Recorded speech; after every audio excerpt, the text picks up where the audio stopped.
Pues bueno, hemos estado hablando estos miércoles, estos últimos 4 miércoles, el mensaje o el tema más bien del que hemos estado hablando es hombres de Dios, y el día de hoy pues nos tocó este hombre que Dios utilizó, que es pues Juan el Bautista. Vamos a indagar un poquito acerca de quién era él. Vamos a hablar un poco de estas cuestiones y bueno, ya leímos el capítulo, estamos viendo pues ya todo mundo conoce la historia de Juan el Bautista. Es este hombre que fue anunciado juntamente con el anunciamiento del nacimiento de nuestro Señor Jesucristo. Podemos buscar esto en Lucas 1. Bueno, si quieren buscarlo, Lucas 1, 5 al 25, nos habla precisamente un poco de este aspecto de quién es Juan el Bautista, ¿no? Se nos habla de su papá, que es Zacarías, sacerdote, dice ahí, su mamá Elizabeth. Se nos menciona en ese aspecto que pues estos dos personajes bíblicos ya eran de edad avanzada, por lo cual pues no habían tenido hijos en ese aspecto. Pero hay algo importante que menciona ahí también en esa parte Lucas. Dice que ambos eran justos delante de Dios y dice que eran irreprensibles en todos los mandamientos y ordenanzas del Señor. Sus padres, como repito, pues eran ya de edad avanzada.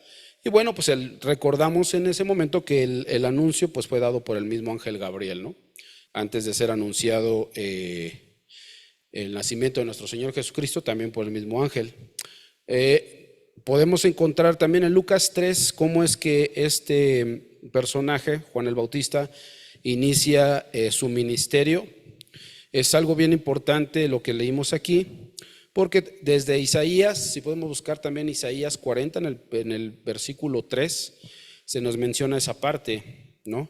Desde ese momento en que estaba el profeta Isaías anunciando también lo que el Señor le dijo que anunciara, en ese momento también se estaba anunciando que vendría Juan el Bautista antes del Señor. Vamos a ver ahorita precisamente cuál era el propósito por el cual venía.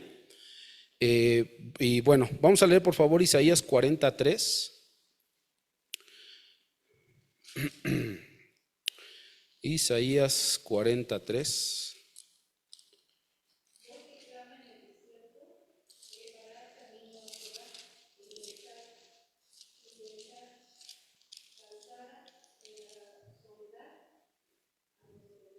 Ok, dice el título de esa parte, Jehová consolación, ¿no? Se nos está hablando precisamente del momento en el que se estaba preparando el anuncio, siendo que pues se acercaba después de unos años pues la venida del Mesías.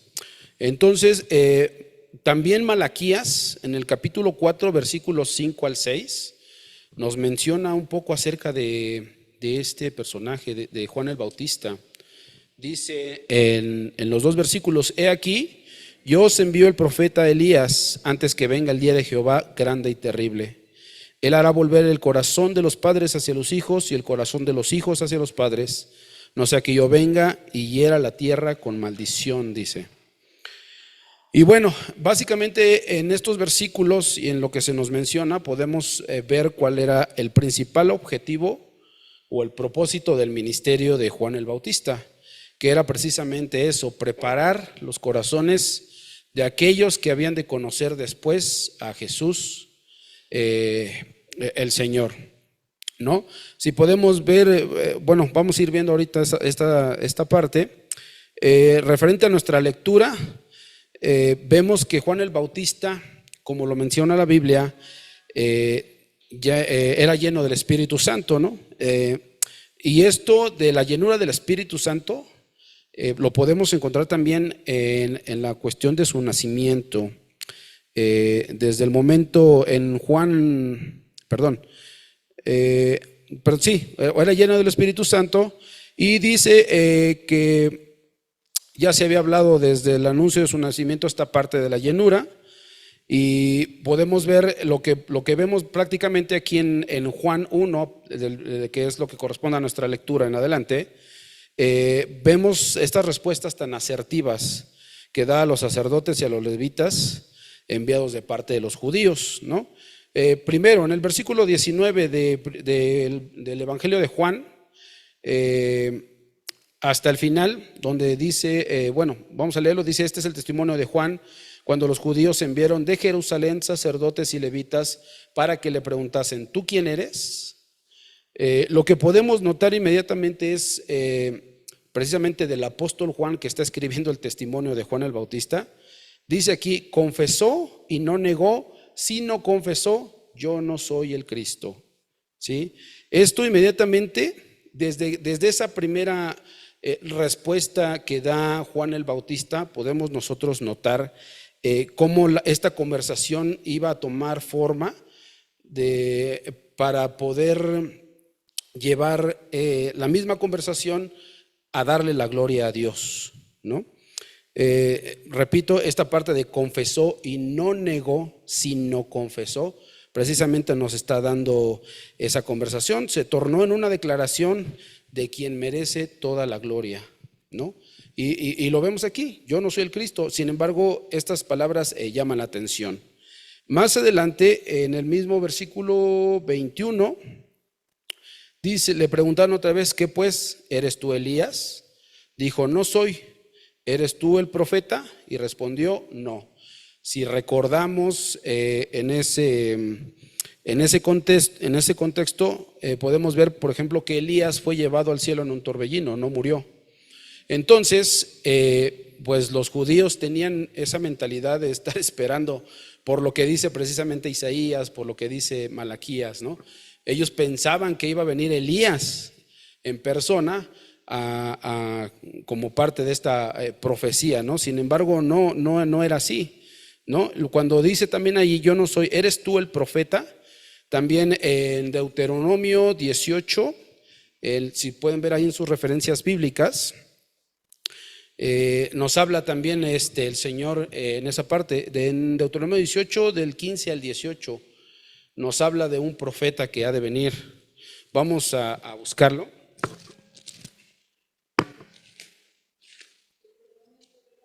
(18, 15 al 18) dice: profeta de en medio de ti, de tus hermanos como yo, te levantará Jehová tu Dios, a él oiréis, conforme a todo lo que pediste a Jehová tu Dios en Horeb el día de la asamblea, diciendo: no vuelva yo a oír la voz de Jehová mi Dios, ni vea yo más este gran fuego, para que no muera.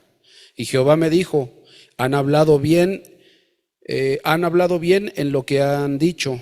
Profeta les levantaré de en medio de sus hermanos como tú, y pondré mis palabras en su boca, y él les hablará todo lo que yo le mandare. ¿Sí? Entonces preguntaban precisamente acerca de este profeta del cual se estaba hablando en Deuteronomio. Luego, inmediato a eso, la respuesta de Juan acerca de su identidad.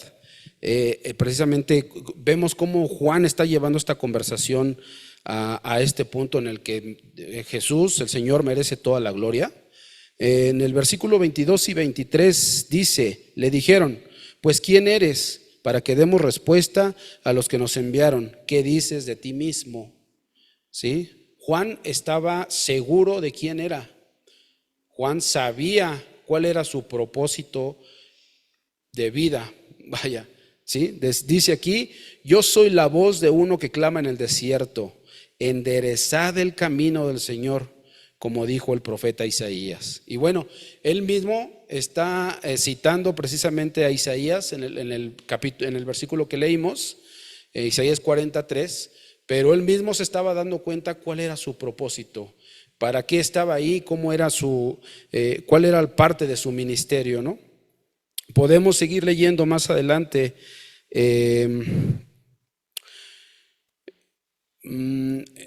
Bueno, él estaba preparando esta venida del Señor. Sin embargo, es importante mencionar también que no era una preparación cualquiera. porque recordemos que su bautismo era llamado como bautismo de arrepentimiento, ¿no?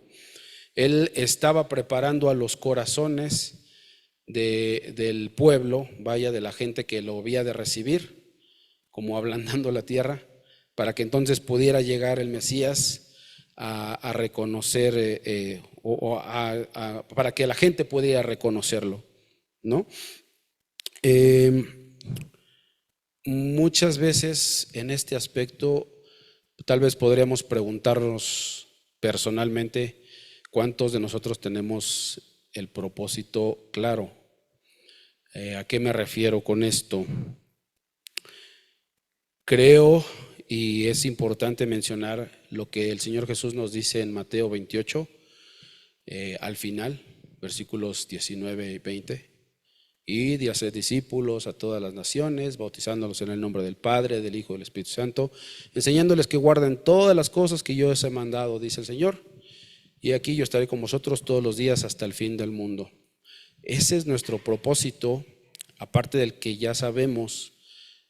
Nuestros libros, nuestras doctrina, todo lo que confesamos nosotros nos dice que fuimos creados con el único fin de alabar y glorificar a Dios. Ese es nuestro único fin. Entonces, ¿sabemos realmente nosotros cuál es nuestro propósito? ¿Sí lo estamos cumpliendo? ¿Sí lo estamos haciendo? En los versículos 26 y 27 dice ahí mismo: Juan les respondió diciendo, yo bautizo con agua, mas en medio de vosotros está uno a quien vosotros no conocéis. Este es el que viene después de mí, el que es antes de mí, del cual yo no soy digno de desatar la correa del calzado.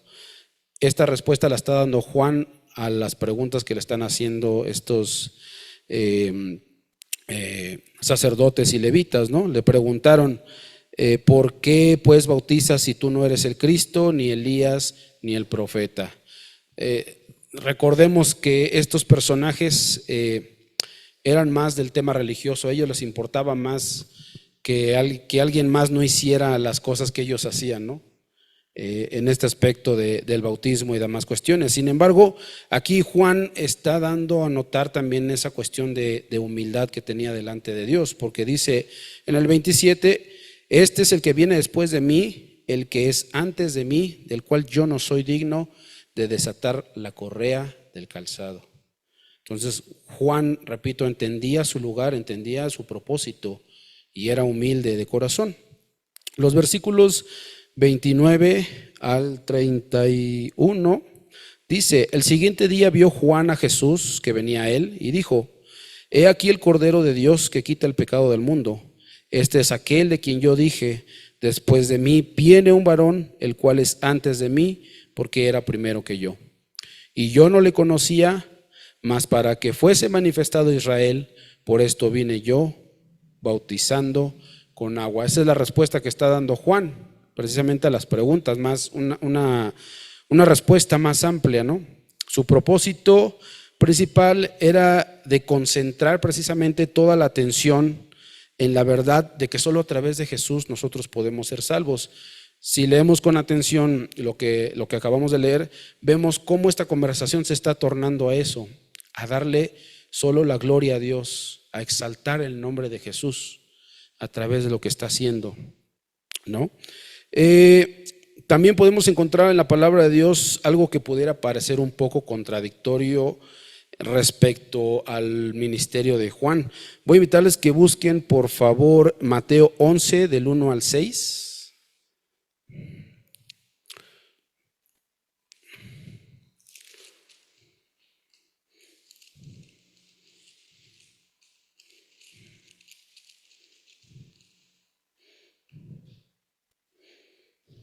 Lo voy a leer, dice: cuando Jesús terminó de dar instrucciones a sus 12 discípulos, se fue de allí a enseñar y a predicar en las ciudades de ellos. Y al oír Juan en la cárcel los hechos de Cristo, le envió 2 de sus discípulos para preguntarle: ¿eres tú aquel que ha de venir o esperamos a otro? Respondiendo Jesús les dijo: id y haced saber a Juan las cosas que oís y veis. Los ciegos ven, los cojos andan, los leprosos son limpiados, los sordos oyen, los muertos son resucitados y a los pobres es anunciado el evangelio. Y bienaventurado es el que no haya tropiezo en mí. Palabras del Señor Jesús. Mi pregunta sería, ¿esto sucedió antes o después de que mismo Juan dijera, el siguiente día vino Juan a Jesús y dijo, he aquí el Cordero de Dios que quita el pecado del mundo? Sucedió después esta pregunta del mismo Juan, ¿no? ¿Por qué? Porque aquí estaban en los inicios de su ministerio, ¿sí? En el momento en el que el Espíritu Santo baja sobre el Señor Jesús, podemos imaginar de alguna manera la escena, estando ellos en el río, baja el Espíritu Santo, y el mismo Juan en el versículo 34 del Evangelio de Juan de 1, dice, yo le vi y he dado testimonio de que este es el Hijo de Dios. Arriba dice, y yo no le conocía, pero el que me envió a bautizar con agua, que él me dijo, sobre quien veas descender el Espíritu y permanece sobre él, ese es el que bautiza con el Espíritu Santo. Entonces vemos por un lado esa parte de que Juan el Bautista está reconociendo de que Jesús es el Señor, ¿sí? De que él mismo está diciendo, he aquí el Cordero de Dios que quita el pecado del mundo, lo reconoce, ¿sí? Sin embargo, en esta parte donde Juan ya está encarcelado, vuelve a preguntar, ¿eres tú aquel que ha de venir o esperamos a otro? ¿Cuál es el motivo por el cual Juan vuelve a preguntar esta cuestión? ¿Por qué será que Juan volvió a preguntar siendo que él mismo había declarado que él era el Cordero de Dios que quita el pecado del mundo? ¿Por qué? Vamos a ahondar un poquito en esto. Dice aquí que en el versículo 2 de Mateo 11, al oír Juan en la cárcel los hechos de Cristo, le envió 2 de sus discípulos. Recordemos qué era lo que el pueblo de Israel esperaba acerca del Mesías, terrenalmente hablando. Ellos esperaban un rey que a lo mejor llegara en un caballo blanco, con una larga cabellera dorada tal vez, ¿no? Vestido de ropas finas, de oro, de cosas preciosas, porque los iba a rescatar del pueblo romano en ese tiempo, ¿no? Ellos imaginaban esa cuestión así, ¿sí? Esto no exime a Juan de pensar lo mismo. ¿Me explico? ¿Sí? Él reconoció que Jesús es el Cordero de Dios que quita el pecado del mundo, sí lo reconoció, pero a veces en las circunstancias más difíciles, a veces puede entrar duda en nuestra vida. A veces puede haber algo que nos diga, ¿y si eres poderoso, Señor, o no? No con el afán de negar el poder de Dios, sino más bien porque precisamente como humanos somos débiles y siempre tendemos a tropezar, ¿sí? En esta parte Juan está hablando de ello, vuelve a hacer la mención, vuelve a preguntar, ¿eres tú aquel que ha de venir o esperamos a otro? ¿Se imaginan a Juan encarcelado? ¿Cuál era la razón por la que estaba encarcelado? ¿Sí se acuerdan? Resulta que estaba Herodes, que había tomado a la mujer de su hermano, y Juan le dijo nada más, no te es lícito tenerla por mujer. Esa fue la cuestión por la cual Juan fue encerrado en la cárcel, ¿sí? No, viéndolo desde un punto básico, no era una razón de peso para que él estuviera encarcelado, ¿no? Viendo desde un punto humano, era injusto que estuviera encarcelado por eso, ¿no? Pero el punto importante, hermanos, en este capítulo 11 es la respuesta que nos da nuestro Señor Jesús precisamente ante estas circunstancias. Les repito, a veces podemos estar en circunstancias muy difíciles, muy complicadas en nuestra vida y podemos encontrarnos tal vez en esa cuestión de duda como se encontraba Juan, ¿no? Pero le responde Jesús, es maravillosa la respuesta de nuestro Señor Jesús a los 2 discípulos de Juan: id y haced saber a Juan las cosas que oís y veis. Los ciegos ven, los cojos andan, los leprosos son limpiados, los sordos oyen, los muertos son resucitados y a los pobres es anunciado el evangelio. Eso es hermoso, es importante. ¿Por qué? Porque los planes de Dios, los planes que Dios ejecuta, no son como nosotros queremos. Los planes de Dios no se acomodan a lo que es conveniencia nuestra, ¿sí? Recordemos cuál es la forma en la que murió Juan. Volvemos a lo mismo. Esta mujer envió a su hija a bailar delante de Herodes. Ella terminó de bailar, dicen los evangelios, fue con su mamá y preguntó: ¿qué quieres? La cabeza de Juan en una bandeja. Pidió la cabeza de Juan. ¿Murió Juan? Sí, murió. ¿Fue una manera bonita de morir? No. Eso le quitó de alguna manera todo lo que hizo antes de. Él tenía un propósito, ¿sí? Repito, su propósito de vida era preparar el camino para la llegada de nuestro Señor Jesús. Y lo hizo. Él cumplió con su propósito. Sin embargo, más abajo en el versículo 6 de Mateo 11, dice: y bienaventurado es el que no halle tropiezo en mí. Esas palabras del Señor Jesús son, wow, impresionantes. ¿Sí? ¿Por qué? Volvemos a lo mismo. ¿El Señor tenía el poder para sacar a Juan de la cárcel? Pues claro que podía hablarle a una legión de ángeles, como dice la Biblia en algún punto, y podía irlo a sacar y ya, se acabó. Pero no era el propósito de Dios que Juan saliera de la cárcel. No era el propósito de Dios, ¿sí?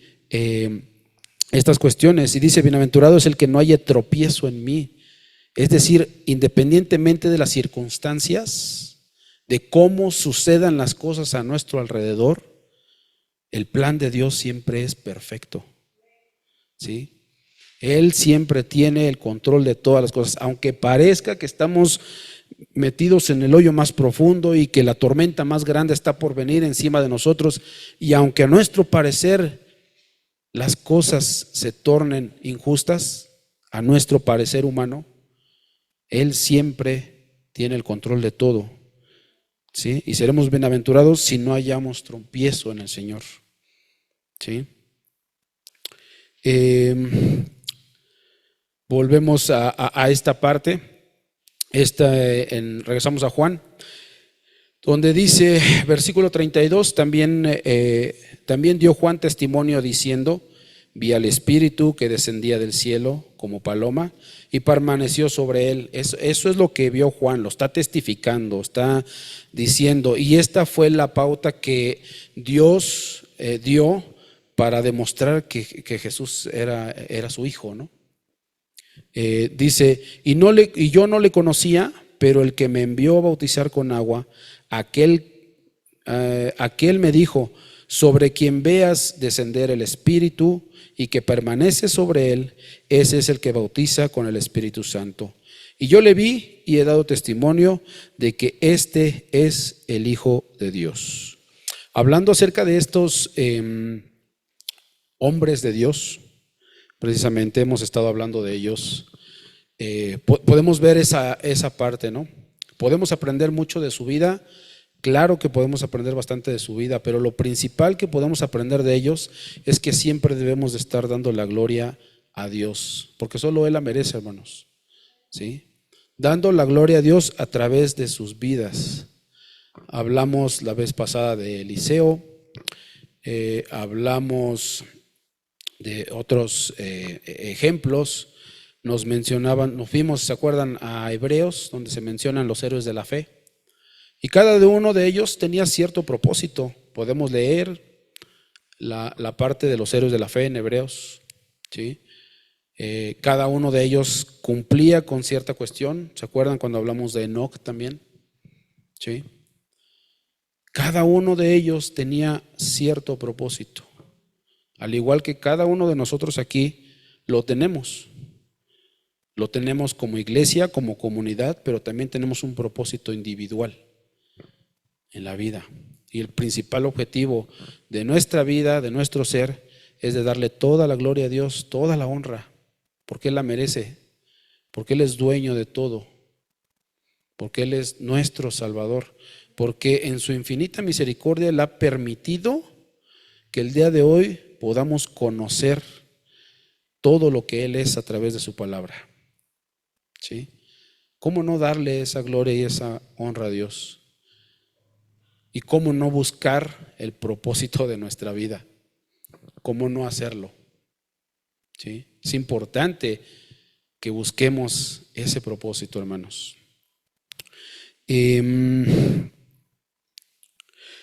Bueno, repetimos entonces, Juan el Bautista murió de una manera fea, de una manera horrible, decapitado. Si podemos leer después, dice que sus discípulos fueron, sacaron el cuerpo. Una de las versiones dice que lo enterraron y otra de las versiones dice que fue metido en un sepulcro, ¿no? Una manera horrible de morir, pero sin embargo el mismo Señor Jesucristo le volvió a decir cuál era, qué tan importante era su ministerio, ¿no? Si volvemos a leer en ese mismo capítulo 11 de Mateo, el mismo Señor Jesús empieza a hablar de Juan el Bautista. Dice: ¿qué saliste a ver al desierto? ¿Una caña sacudida por el viento? ¿O qué saliste a ver? ¿A un hombre cubierto de vestiduras delicadas? He aquí, los que llevan vestiduras delicadas en las casas de los reyes están. Pero, ¿qué saliste a ver? ¿A un profeta? Sí, os digo, y más que profeta, porque este es de quien está escrito: he aquí yo envío mi mensajero delante de tu faz, el cual preparará tu camino delante de ti.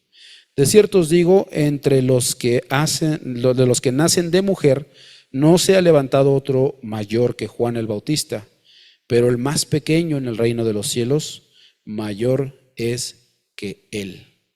Desde los días de Juan el Bautista hasta ahora, el reino de los cielos sufre violencia y los violentos lo arrebatan, porque todos los profetas y la ley profetizaron hasta Juan. Y si queréis recibirlo, él es aquel Elías que había de venir. El que tiene oídos para oír, oiga.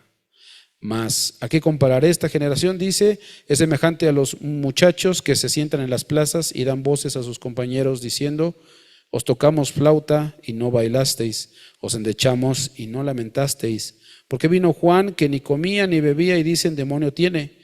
Y vino el Hijo del Hombre, que come y bebe, y dicen: he aquí un hombre comilón, y bebedor de vino, amigo de publicanos y pecadores, pero la sabiduría es justificada por sus hijos.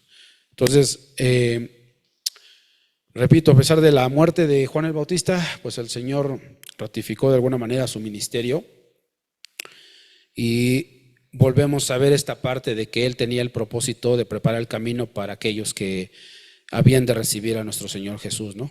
Había en ese momento dudas, había cuestiones que decían, dice el versículo 18, vino Juan, que no comía ni bebía, y dicen: demonio tiene. A veces la gente no está contenta con lo que pasa, ¿no? Dice: vino el Hijo del Hombre, que come y bebe, y dicen: he aquí un hombre comilón y bebedor de vino, amigo de los publicanos y los pecadores, ¿no? Sin embargo, esos mismos publicanos, esos mismos pecadores, fueron los que se arrepintieron, ¿no? Más allá de los mismos judíos que estaban esperando al Mesías, como les repito, tenían una idea vaga, muy humana de lo que querían como Mesías, y resultó ser diferente, ¿no? Y sin embargo, hasta hoy en día, ese mensaje permanece hasta con nosotros. No sabemos cuántos años más vaya a permanecer. No sabemos si el Señor viene mañana, pasado, en 50 años, en 300 años. No lo sabemos. Pero les repito, nosotros tenemos un propósito. El principal propósito es de glorificarle, de alabarle. Pero ¿cómo lo vamos a hacer? Vamos, salgamos, prediquemos su evangelio, hermanos.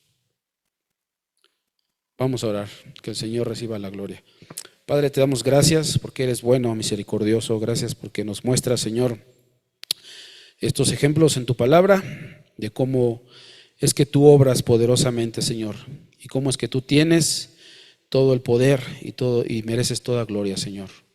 Rogamos que hagas en nosotros, Señor, personas que te adoren, que te glorifiquen, que cada día estemos delante de ti con ese propósito, Señor.